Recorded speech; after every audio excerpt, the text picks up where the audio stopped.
мо кӯшиш кардем дар бораи қаҳрамонои асосии ин филм Йигит ва Малика ба шумо маълумот пешниҳод созем, ки ҳафтаи гузашта хабаре паҳн гардид дар YouTube канал, ки гӯё қаҳрамони асосии филми Ҳомиён Йигит дар Истанбул вафот кардааст. ва мо пайгири ин хабар гаштем ва ба шумо навор таҳия кардем. наздикони мо якояк моро тарк мекунанд.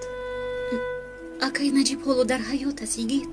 ба дарду ранҷ чунон одат кардаам ки соли 2012 низ бо чунин хислат дар силсила филми Садоқат нақши Орифро гузидааст. ин бонуро шинохтед? бале худи тахминаи Али аст ки ӯ бонуи ҷавони 21 сола аст ки дар як муддати кӯтоҳ серебни директор дар ширкати Фаберик шудааст ки зиёда аз 300 шогирд дорад ва ғайр аз ин аз 15 сола сар карда то 65 сола дар таги дасти ӯ кор мекунад.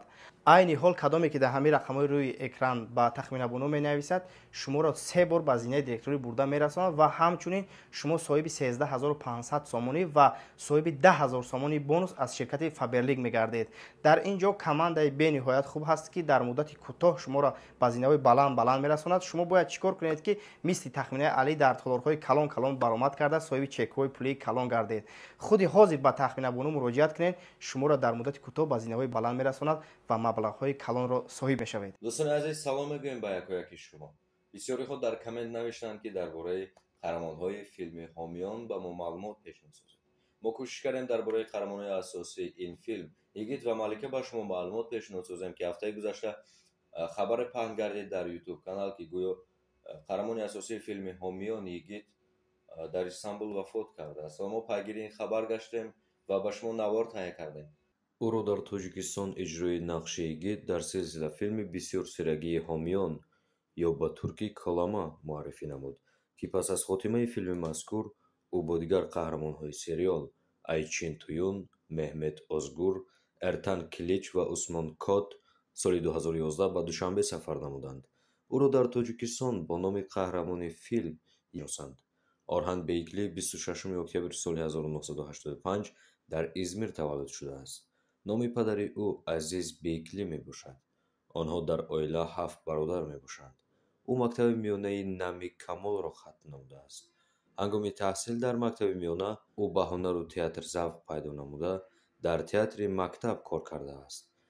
пас аз хатми мактаб ӯ дар театрҳои шаҳри Кӯҷайли фаъолияти хешро оғоз кардааст. Орҳан дар Консерваторияи Миллии Донишгоҳи Истанбул фаъолияти ҳунариашро дар силсила филмҳо ва нақшҳои хурд оғоз намудааст.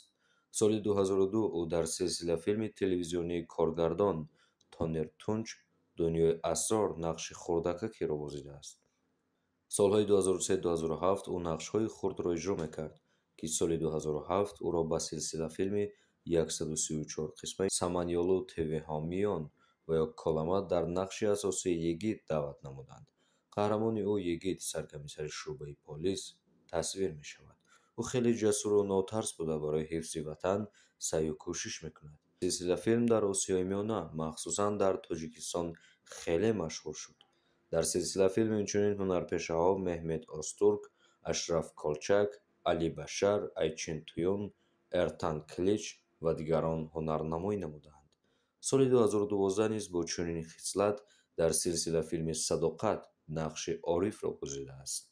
ӯ 8 июли соли 2017 раиси Лигаи Якуми ҳаводорони Багдаспор дар Измир интихоб шуд.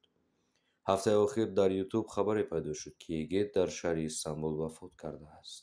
вале ин хабар моро водор кард то охир ҷустуҷӯ кунем, чун ҳамаи тоҷикистониён аз замони филми Ҳомиён нақши ӯро дӯст медоштанд ва пайваста филмҳои ӯро тамошо мекард ва муайян шуд, ки ин ҳама овозаҳоро корбонони шабакаҳои иҷтимоӣ бо саҳифаҳои сохта паҳн карданд, ки асоси воқеӣ надорад. медони Малика, наздикони мо якояк моро тарк мекунанд. акаи Наҷиб ҳоло дар ҳаёт аст Йигит? ба дарду ранҷ чунон одат кардаам ки агар рӯзе ранҷ накашам ба роҳат хобам намебарад. Елис Шар хатм кардаи донишгоҳи меҳмоннавозии сайёҳии Армар мебошад. Елис Шар бори аввал бо нақши Малика дар силсила филми телевизионии Калама ва ё Ҳомиён маъруф шуд. баъдтар вай бо персонажи Благословение дар сериали Мателики Дюрин нақш офариданро идома дод. соли 2012 аввалин намоиши театрии ӯ با شرافت پخش مستقیم توجه زیاد به خود جلب کرد.